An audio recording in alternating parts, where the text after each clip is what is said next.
বকুল ফুল চমৎকার সুগন্ধিযুক্ত একটি ফুল, যে ফুলের মালা অনেকেই পছন্দ করে। বকুল ফুলের একটি শতবর্ষী গাছ রয়েছে নারান্দী প্রায় শতবর্ষী মসজিদের সামনে। যে মসজিদটির নির্মাণ সাল হচ্ছে 1900 সালে। আজ থেকে প্রায় 125 বছর পূর্বে এখানে নির্মাণ করা হয় এই নারান্দী জামে মসজিদটি। আর এর নিকটেই রয়েছে বকুল গাছ। সেই বকুল গাছের ফুল তুলতে আশেপাশের অনেকেই আসে।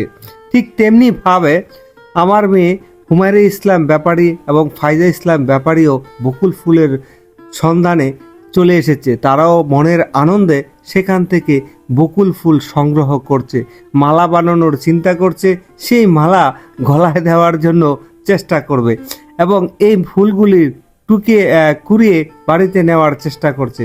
এই গাছটির বয়স প্রায় 100 বছর।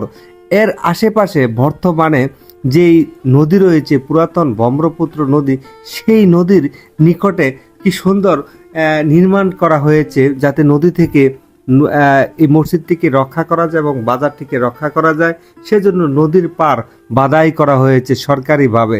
আর এটি হচ্ছে একটি পুরাতন এবং ঐতিহ্যবাহী মসজিদ, যে মসজিদটির অবস্থান নারান্দী অঞ্চলে। আর এই নারান্দী অঞ্চলে একটা জিনিস লক্ষ্য করা দেখা যায়, আজ থেকে 125 বছর পূর্বে এই অঞ্চলের মানুষ তাদের ধর্মীয় চিন্তা এবং মূল্যবোধ কেমন ছিল।